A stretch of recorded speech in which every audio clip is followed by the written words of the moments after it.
data format. And then I chose full data format and investigated whether they are fit for universal payload API. With some of the format, I also did some very simple demo.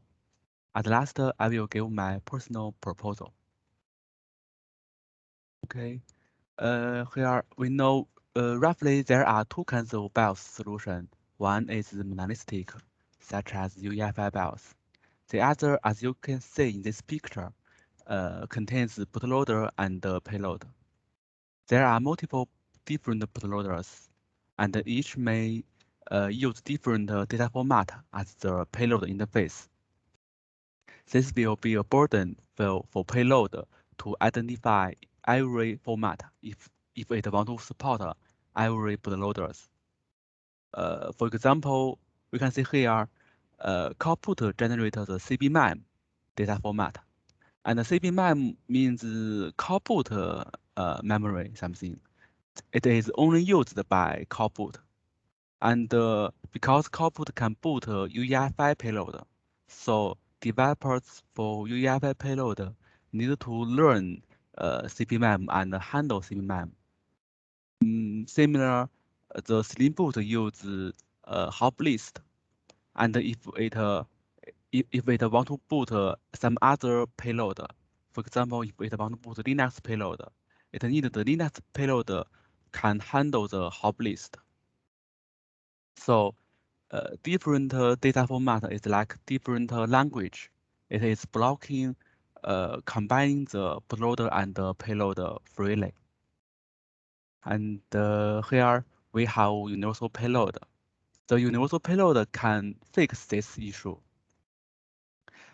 This is the overall architecture of the USF, and I have marked the universal payload API using the red color here. We can say from bootloader to payload, we can use the same data format to load any kind of payload as long as the payload follow universal payload spec. The entry point of payload is very simple. It accepts the hop list as the only parameter. And what does the universal payload include? It will include the ACPI table, assembled table, and some other data. All the data are stored into a hop format data. The hop format data is described in PS spec. And for universal payload API, we contains two parts. The first part, we reuse some hops defined in PS spec. For example, the memory allocation hop. And also, we define some new hop structures to include ACPI table, assembled table, and some other data. For now, using the same hop list data format, we have verified those three bootloaders: Slim boot, EDK2 bootloader, and callput. They all can boot to the same UEFI universal payload using the same data format. Okay, it looks like the hop list is good enough. But my topic today is to propose to use another data format to replace the hop list. And why? The reason is first, hop is a EDK2 thing. This may be not friendly for non-EDK2 developer. Also, some hop structures contain field that is only meaningful for EDK2 PI phase or DXZ phase. This field is also confusing for non-EDK2 developer. Hop can contain not only the data transferred to next phase, but also contains some temporary data used by current phase, such as PI phase. There is no clear boundary of this data. Also, hop is not a self-describing data format. So today I propose to use a new data format to replace the hop as interface of universal payload. Yeah, there's one more point, right? The community actually mentioned there's some limitation actually introduced by the hub itself. For example, the data size can only be limited to 64K. Some kind of specific constraint limited by this hub definition in spec. So that's also one part. Maybe we need to think about a new format. Yes, thank you, Maurice. Okay, and this are the data format I have investigated. The first three is JSON-like data format, and my principle is to not reinvent wheels. So I choose to use open source implementation of this data format and try to use them without changing any code. Mm, the first one is VPD. VPD is a data format that Cowboot is using. So I thought it will be nice if we can reuse the same format. This is what VPD looks like. For each data frame, it contains the type, the case string, and the value string. So it looks like the JSON. We can take an example. We can see the first line. The 01 means it's a normal data frame. The 04 means the case string UUID contains 4 characters. And 10 means 16. The value string contains 16 characters. So we can say this is very simple. Um, but VPD has some disadvantage. First, it is designed to pass data from flash to bootloader. Therefore, for now, bootloader used to read VPD, not write VPD. If we want to bootloader to generate a VPD data format, we need to add new libraries. Also, VPD is too simple. In this implementation, I found the value string must be a text string. It must ending with non-characters. So there will be problem if we want to store some row binary or some other non-string data. In a word, I think VPD is too simple and the usage is very limited. So it is not fit as universal payload interface. The next data format is BSON, short for binary JSON. It's another JSON-like data format. The design is also simple. We can see here, for each data frame of BSON, it also has the type, the case string, and the value. If we can see the first line, the 09 means it contains a number, and the year is the case string, and the 2022 is the number. It's a value number. Mm, this BSON support lots of basic type, and it also support string, raw binary, and array, even the child BSON. So comparing with VPD, the BSON looks like a full-feature JSON-like data format. It totally fit for our universal payload needs. However, when I try to work out a demo using BSON in EDK2 codebase, I found it has some problem. First, I can't find a standalone BSON library. The only C implementation is in a subdirectory of Mongo project. Also, I find it require extra headers, which firmware code usually doesn't have. I list some of them here. I found if I try to port in the BSON into ETK2 code, this headers or libraries is ETK2 doesn't have. I think it is the same case for other firmware code. So I think BSON is also is also not recommended. So I try to find another JSON-like data format, and I found Scalable. Scalable looks like BSON, but it has fewer features. While for firmware usage, I think it is already enough. For Scalable, it also supports many basic types, also support array, map, and binary data. Comparing with BSON, the Scalable, one advantage of Scalable is it has multiple implementation in C language. And for my demo, I chose Tiny Scalable. But since all the implementation follow the same spec, different firmware can choose their different implementation for Scalable. And also another advantage of Scalable is it is very easy to port into firmware code.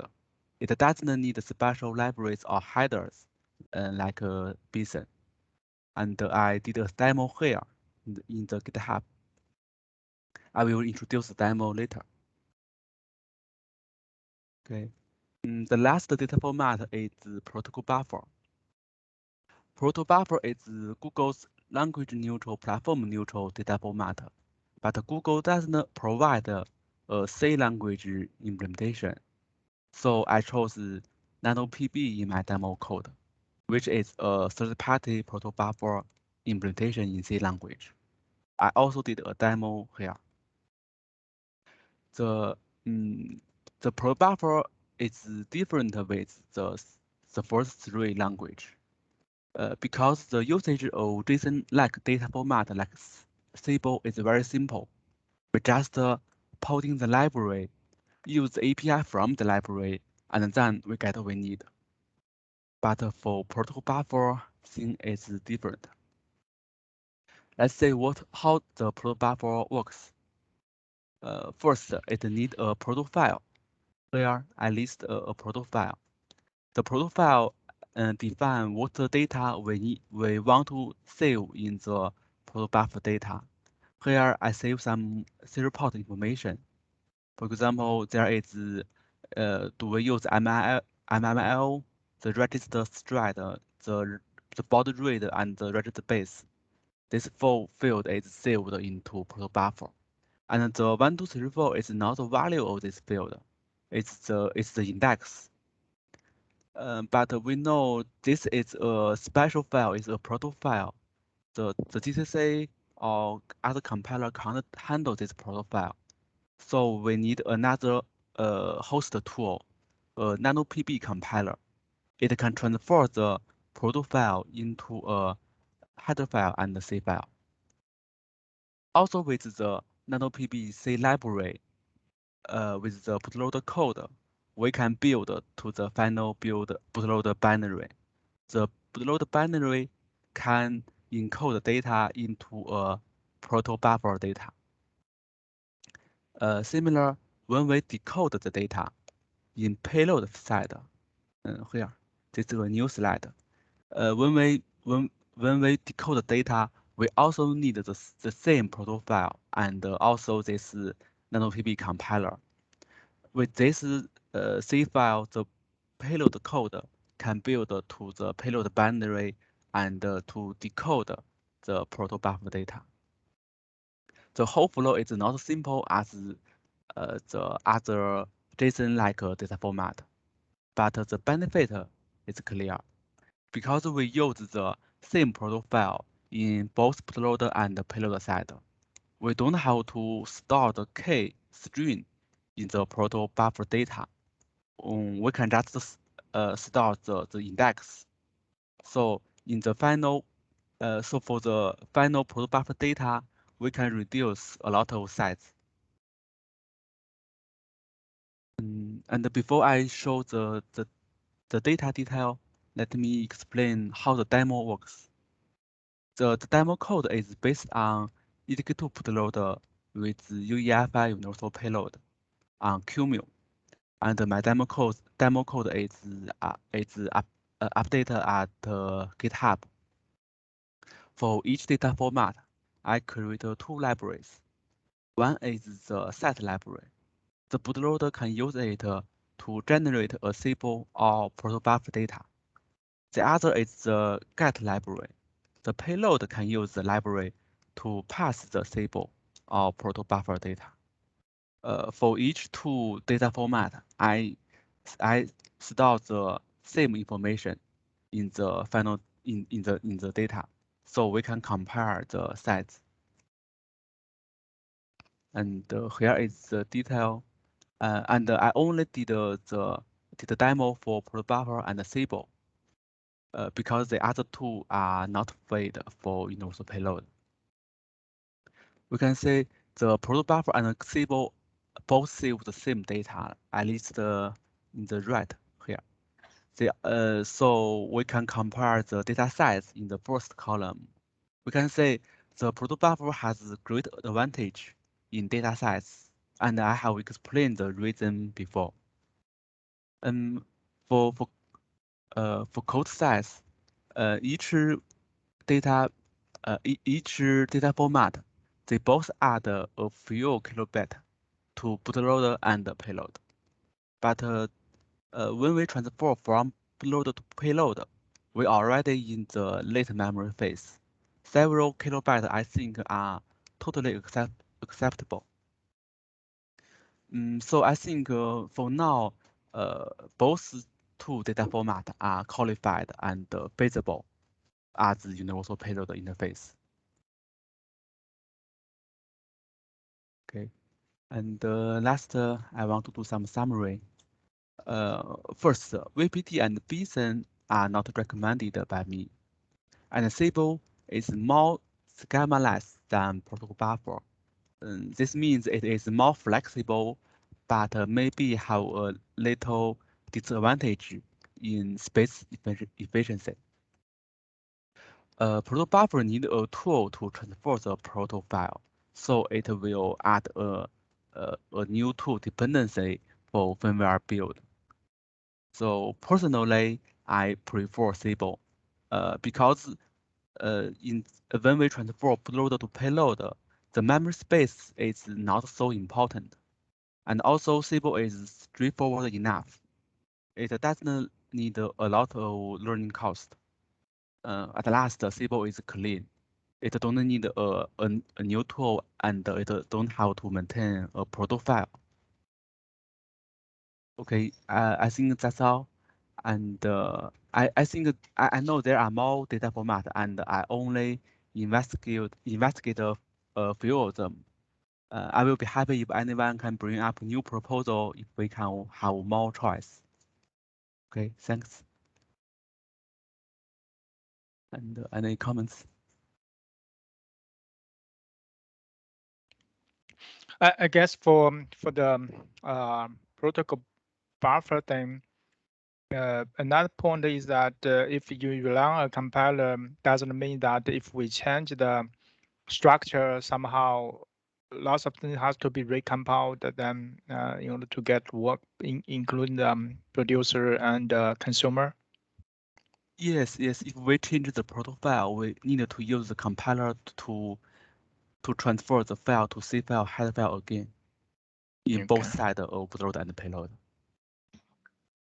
Okay, that could also be some potential disadvantage, right? So in this case, like for example, you already have a payload, you want to add a new field, for example, does it cause an issue if you're still using our old payload binary? Does it cause any compatibility issue? Yes. Okay. Yeah, but Zhibo, I remember the pro buffer can handle the compatibility issue because they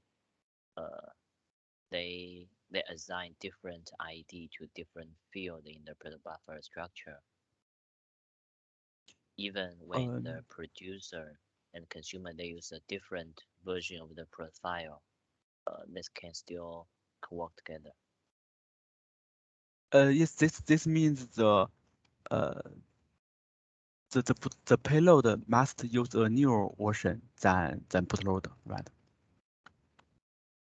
or if payload use the older version, that means some information produced by the bootloader cannot be used or is not useful from the older payload perspective, right? Oh, yes, yes. Yes, you are right.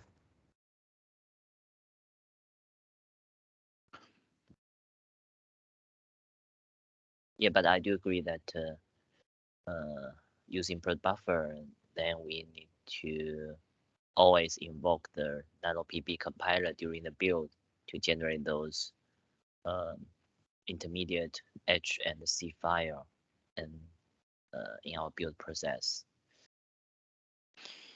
And also, I don't know if there's a requirement for self-described structure to be able to translate something to be human readable things later on, right? So, for example, in this case, the only connection between those IDs under the string seems to be described in the protocol file, right? On the left you showed. Yes. Yeah. When you yeah. translate into a payload side, this file will not get kind of passed to the payload side. That's my understanding, right? So basically, you may not have direct connection to map it back to be human readable item. For example, you know that's ID one, but you may not know what this ID one really means. This kind of thing. So Yes, we need Yeah, this that's the proto file reason to you can. yeah. We Yeah, need the proto and file yeah, to explain what the proto buffer data is. yeah. and So that can also explain why the prod buffer need it's a smaller. smaller size. Yes. Yes. Sable on the other side using the string directly, so it's still more kind of can still translate to human readable strings when you get things back, right? So, but of course it takes more space. Yes.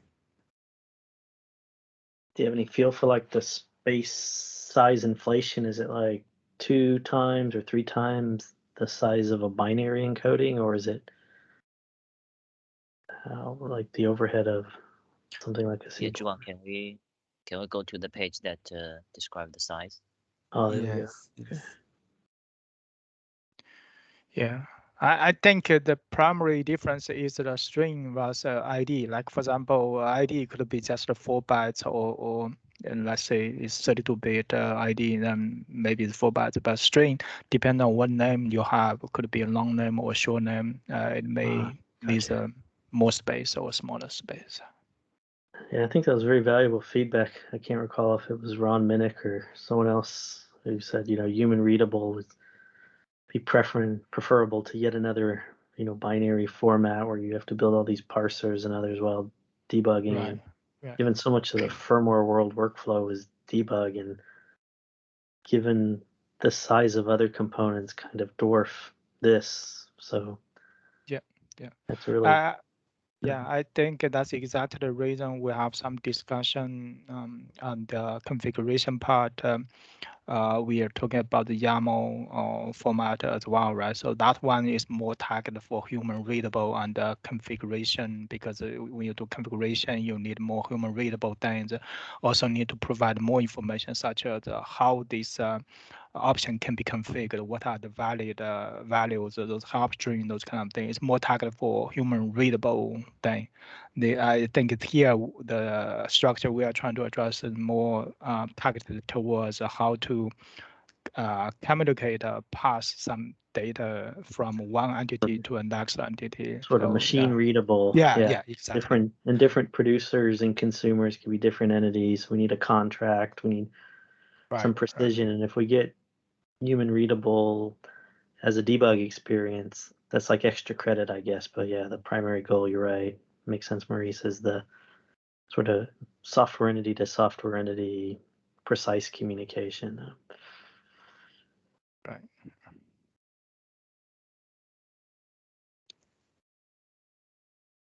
Yeah, I think that's a kind of initial when we have a hub structure, people give comments, want to move towards the self-described structure, and we kind of explore a couple of different options here, and just try to report out here what's our finding and what's the POC we did, what's the data, show those data, and then also tell the community what's our kind of recommendation and why we come this solution here. Yeah, just want to show all these work we did on this side, but we are open to hear back more opinion for this data structure, because this is important to make everything kind of aligned, at least for payload world, trying to get a standard communication channel so that they can talk to each other using this.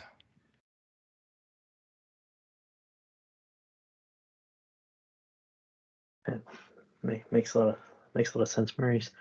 Yeah, we need it to be because we can't assume, like, the protobuf stuff sounded cool, but yeah, the fact you had to rebuild to get the H&C files seems like that's inconsistent in a world where we can have different producers and consumers and interoperability between payloads and platform producers. So this seems like a pretty promising path, in my opinion. But yeah, definitely curious to hear other folks' input on this.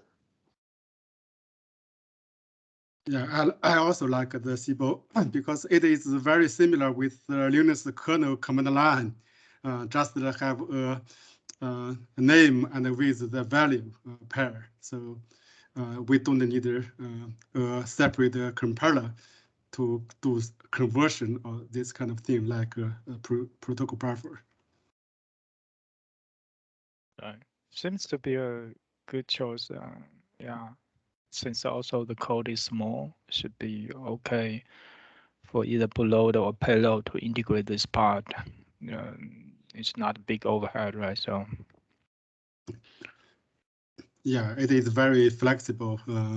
I don't believe we have lots of data to transfer from bootloader to payload.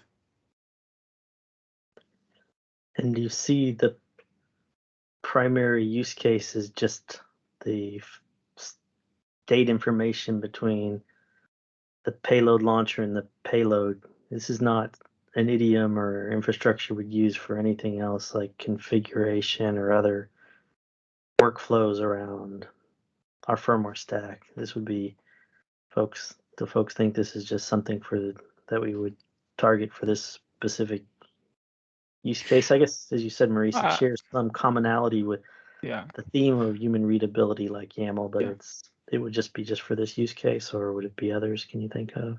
So there was some discussion regarding to this, right? So I guess we discussed like some of the potential use case, like utilize this self-described structure in the FSP, so that like something like a UBD structure can be represented this way. I think that there was some potential discussion to look into that area to see if it's feasible or more flexible way to deal with that. But regarding to config, I still think maybe YAML could be a better choice, because that's one, it's just more human readable, more friendly to the tools, to people to read it. And also on top of that, YAML should have a direct path to be able to convert to this Scalable format. I see. So as long as there's a mapping, there's not like a richness, one is richer or... Right. Gotcha. Right. So as long as I can consider, this presentation is just a subset of the full YAML information, because like YAML, you carry lots of other information, like for example, what's the options for these fields and or help string, this kind of thing, which may not be really useful for binary entity, because they do not read those things, right? So handle those. So you do not need to carry those additional information in order to save size. But if you target for human configuration, then those things definitely will be very helpful. So both will have their own use case, but we need to have a bridge to be able to translate them easily, either using tool or some other things, so that you can seamlessly handle this data from a single source, maybe. Yeah. That makes a lot of sense. Yeah, I'm always averse to just try to apply the same mechanism to everything, right? If it makes sense for this use case, configuration has a richer one. If we ever needed a correspondence, we could always build a mapper. Yeah, I think that's a good story. A couple of questions, quick ones, basic questions, right? So question number one is the data structure. Will we have multiple data structures? Like, will we be having either an array of data structures or list of data structures, or will we have one data structure that will contain everything and we'll just use the library to retrieve a particular element?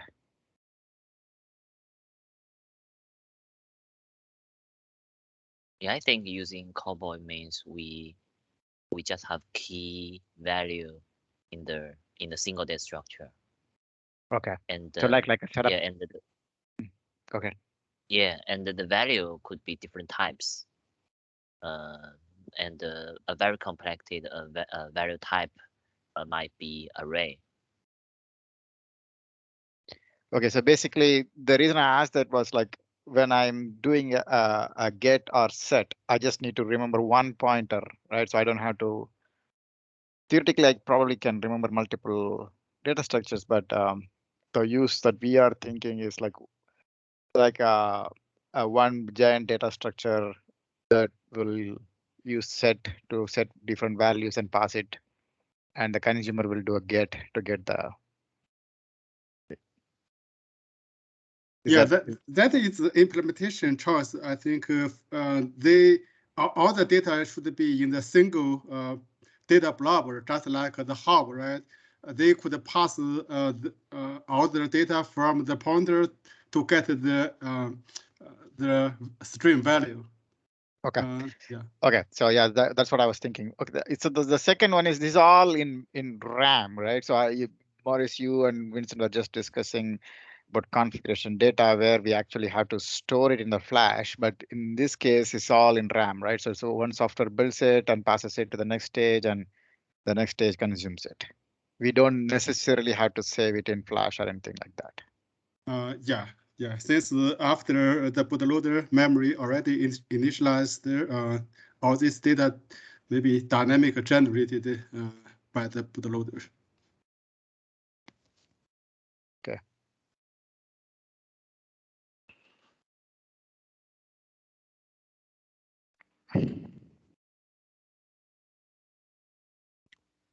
Yeah, that's all I had. Thanks. So Ninshan, since you are here, you're from that element. I know you worked with lots of your colleagues on the corporate side to do the UEFI implementation. It will be helpful if, like for example, from your colleagues or from your team, if you can help collect some feedback on this and what do they think about this, and that will be very valuable. Yeah. Hi, Maurice. Yes, correct. I'm preparing to bring this over to my colleague and also to the corporate community so they can have to discuss. But maybe should I do an introduction later? Self-introduction? Yeah, sure. Yeah. We just want to hear about the feedback from the different bootloader side, right? So since 911 worked heavily on corporate side for the payload, at least for UEFI payload, I guess that's where we think we can get lots of good feedback. Sure, no problem.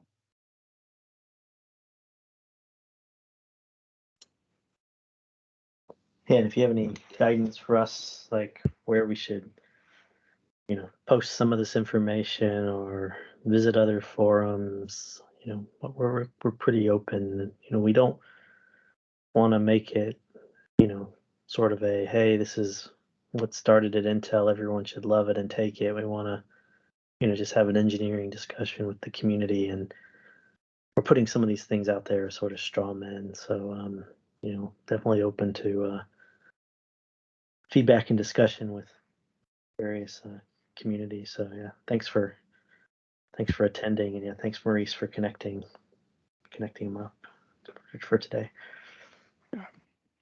So we are going to post these slides to the GitHub, or is that the plan?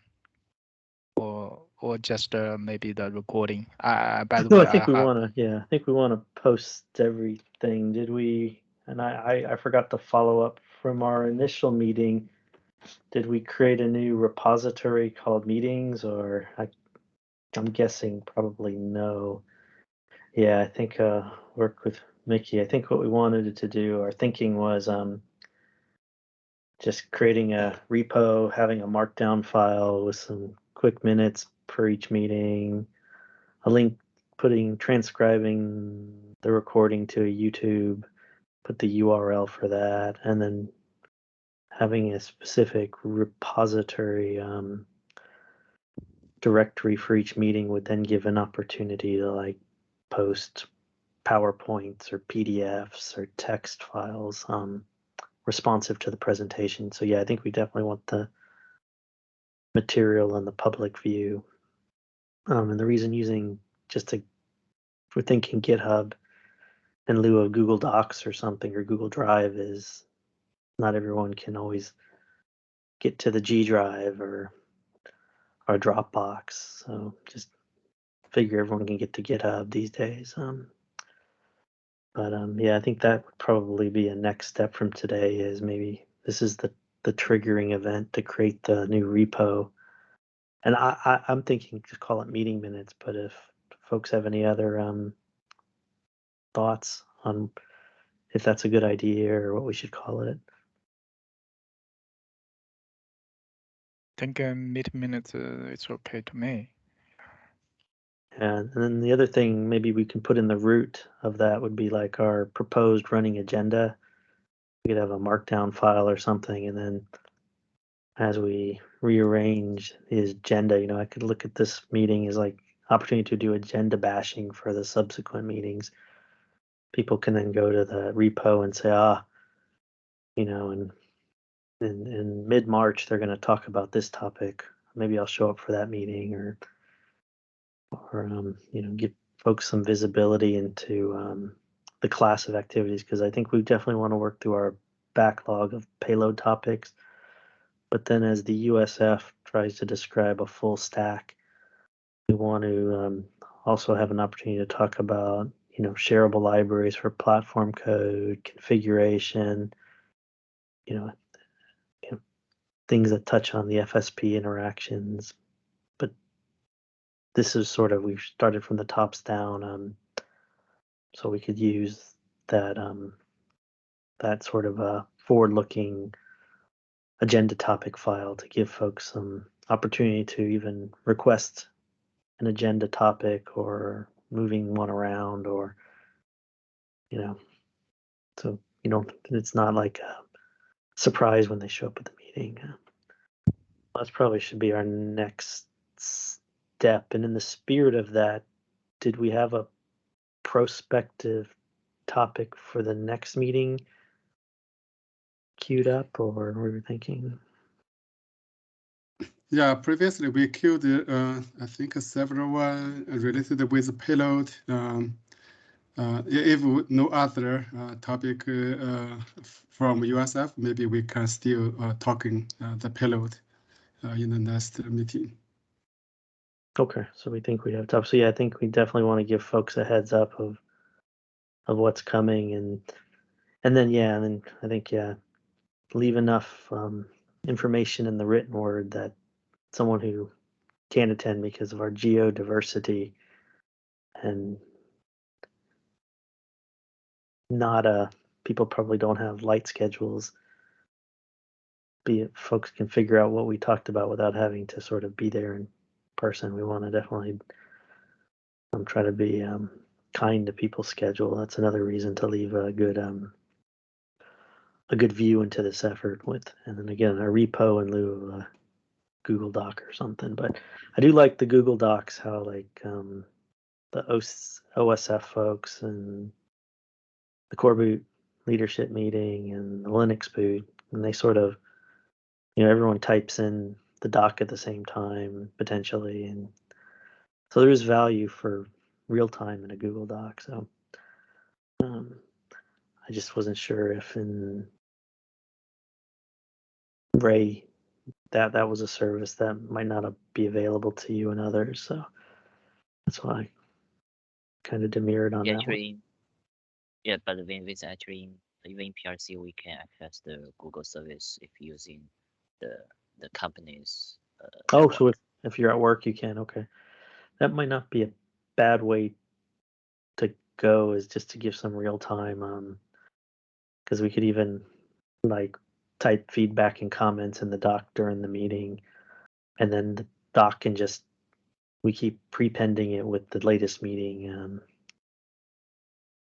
minutes too. That's another option we can do versus checking in a markdown file. So yeah, maybe I'll take the action to create a doc that we can. I'll put some notes in there for this meeting. I can put it on the mailing list. Okay. So one question I have is regarding to our this spec roadmap, right? So since right now our spec version is still at the 0.7, right? So do we think once we finalize or get feedback to settle down on this data structure, then are we going to push it to a next revision, or do we have a kind of idea how we want to kind of name our spec version, and do we have any target to get to a certain level, or Yeah, something like that? That's an important point, and probably one we should share publicly is we're thinking if we could in Q3 maybe have a 1.0, and 1.0 might mean certain areas we think are complete, but we have the opportunity to do a 1.1 if say other areas are less mature. So maybe payload and some of the YAML config might be targets for 1.0, and then a 1.1 maybe some other parts of the spec. But in general, sort of closing at least our first wave of this in sometime in the third quarter was the thinking and one of the requests I was given. So probably we need to share that intent and see if it makes sense, too fast or too slow, and we should respond accordingly, because if we let it languish out there too long, people need to snap infrastructure into products potentially, and having a degree of uncertainty may inhibit some usage of this. But at the same time, we want to get it right, not fast. So yeah, I think for today at least, I think the intent we had expressed to me was Q3 to get to a 1.0, and I think we in this forum can define what we think makes sense for that. Okay, yeah, sounds reasonable to me. At least we will have a target, and yeah, we can see what things we need to put there for that 1.0 thing, and maybe we also have a plan to see how that one will be mapped to our like UEFI implementation, right? So we are trying to transition the UEFI payload implementation to align with this spec definition for the on the EDK2 wrapper, right? Right. No. Yeah. No. I think you brought up a really good point, because engineers need deadlines, and otherwise we'll enjoy evolving the design, in an unbounded fashion. And yeah, we have dependent open source projects. So no, thanks for bringing that up, Maurice. Yep. And I think we'll express that today. We'll get the word out on that, and then take our appropriate feedback. And to me, no feedback is unwelcome, right? Even if it's that we want to do things that make sense for solving people's technology and business problems. So no feedback would be unfortunate because that means it rarely means everyone's happy. It often means people just aren't paying attention. So yeah, get the word out on our intent and then see if that can solicit some feedback also from other camps. So yeah, it's an important point. I'll journal for today also. Yeah, Vincent, maybe you also just mentioned to other folks on the USF for the payload part. Yeah, at least we will plan to add this self-describing structure and memory map layout. I mean, this kind of change in the next version. So. Yeah, no. Yeah, and then I'd like maybe Tung Loon and others on the config, get them here to talk about their work. Happy to see Arthur, some of his work on parameterizing board configuration through data files. Have him present his work. So yeah, we need to get the other folks lined up and see if we can, maybe pace a few of these things on this timeline so we don't serialize everything. And even though I said there's opportunity for a 1.1, a 1.2, and practice, since we have a lot of, at least in skeletal or well-formed sense, many layers of the stack, we should try to push through as much as we reasonably can. So yeah, okay, go. That makes sense. I'll reach out to other folks to make sure they're paying attention to what we're doing here.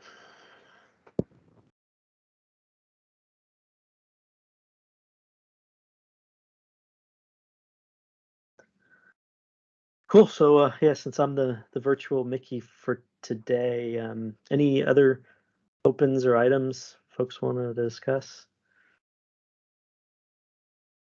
Can't Hey, talk about Vincent, I do politics have. or sports though; those are off limits. But we talk about technical stuff. Go ahead. Yeah, so before I open, let me do a quick introduction. So I'm Lin Shen. Hopefully people still remember me some. I was working in Intel and I was also partially working in a very tiny part of USF. And I think it's a pretty cool idea when you can bring all the bootloaders under one umbrella. So that's why, so currently now I'm working in 9-11 in Germany now. 9-11 is heavily on the working for the corporate side. So that's why I was thinking to act as a bridge because I saw the last meeting minutes that's they are also looking for the corporate people to also work together on this. So I could be if there's no one. No, that'd be And great if you could represent them. Yeah, that community. Yeah, no, that's awesome. That's really great. Yeah, we definitely want the core boot. We'd love at some point Ore Boot, but I think Ore Boot's a lot further out on a maturity level, whereas Core Boot is, has a great scale and maturity. So yeah, if you could rep that community, really be appreciated. Yeah. okay. And also because recently that Corwood their community are deciding they want to create their own EDK2 branch. I think it will make things even more fragmented. So that's why I start to engage Maurice and so Dongguo to talk about this. And Yeah. No, I that's think if we could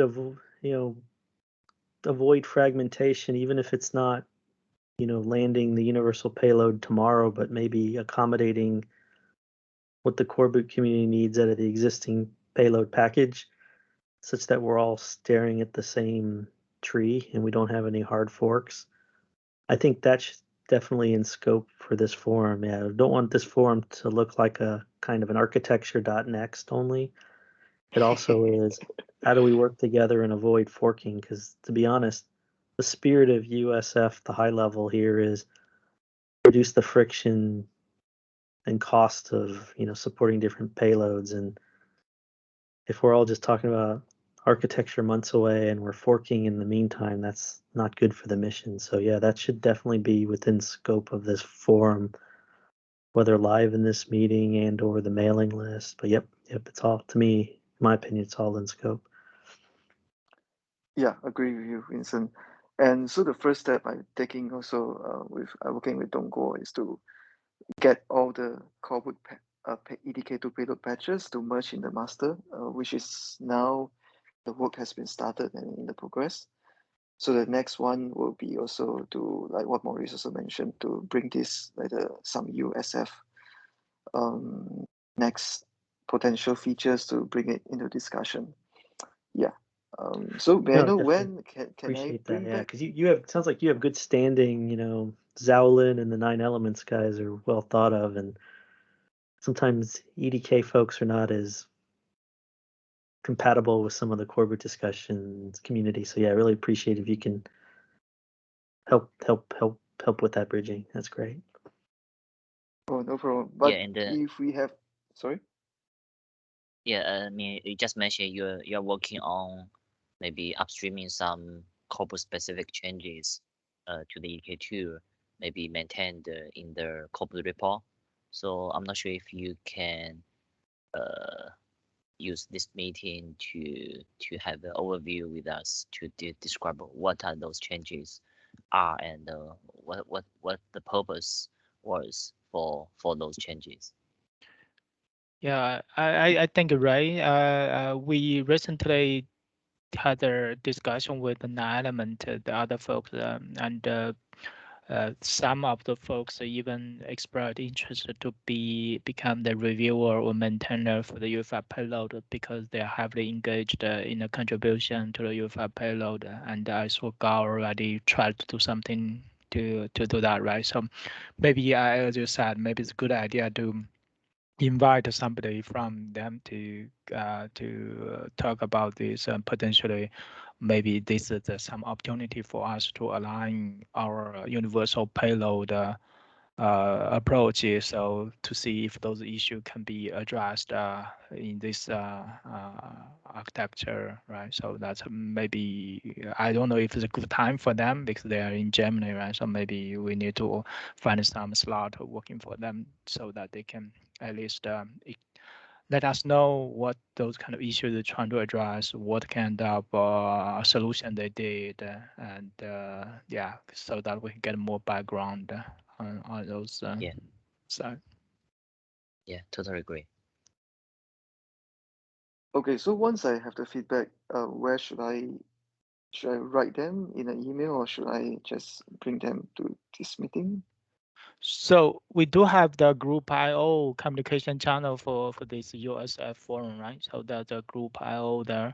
I guess that is a more open communication channel. If it's no anything secret, then I would think those things can just communicate there. Maybe, right?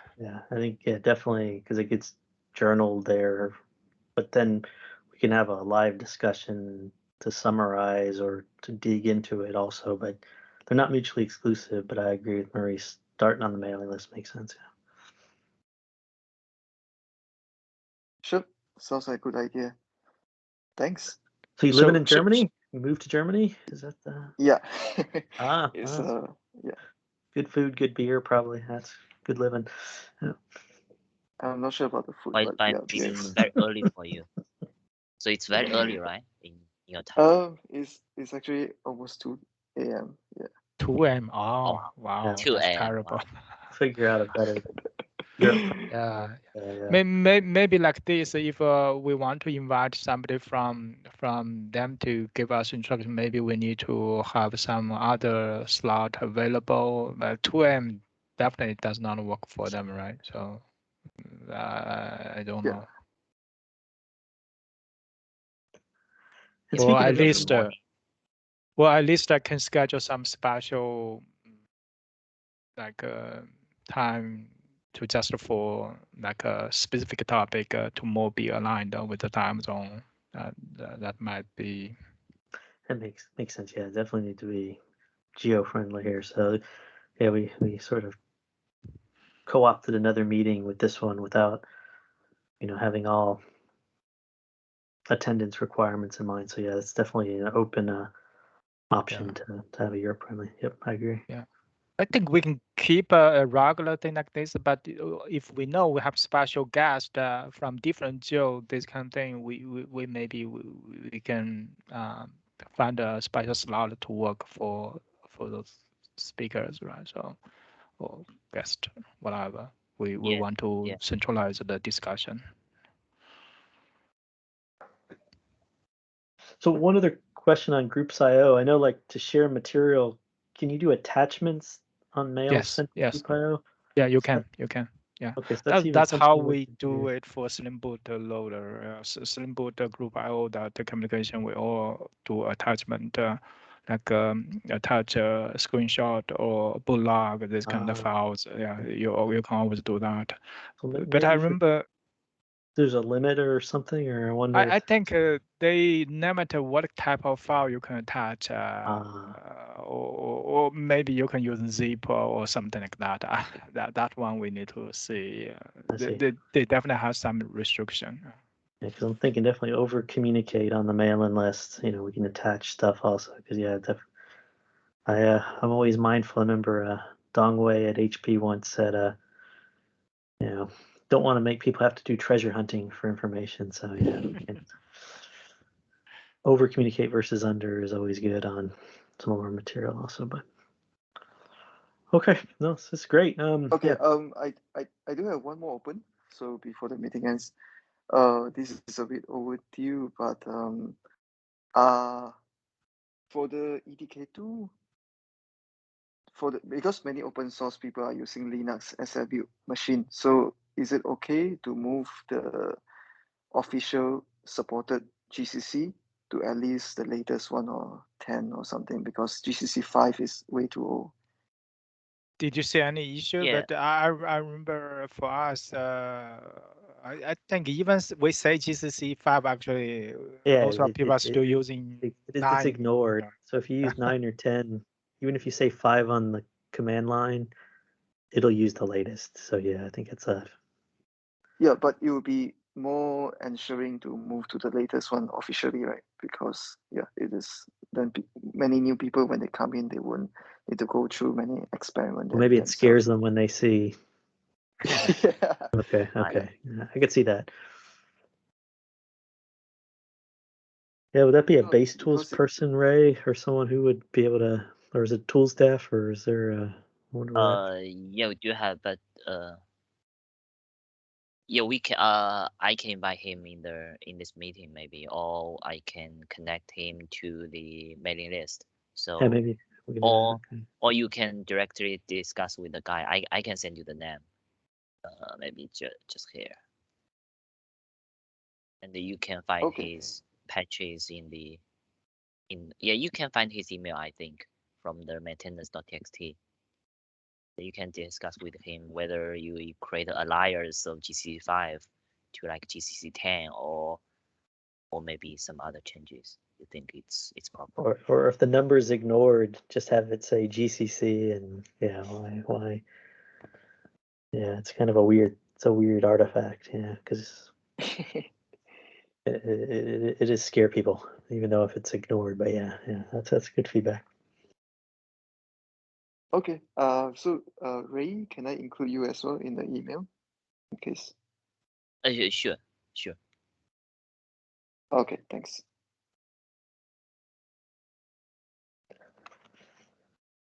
Yeah, I'm sorry. I need to. Oh no, yeah, looks like we're over time. So yeah, thanks everyone. Thanks for Ning for the presentation. It's great to see you, Shang. It's like old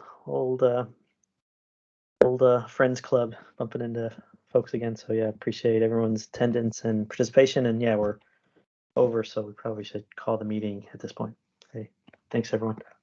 Yeah, thank you. Bye. Thanks. Thank you. Thank you.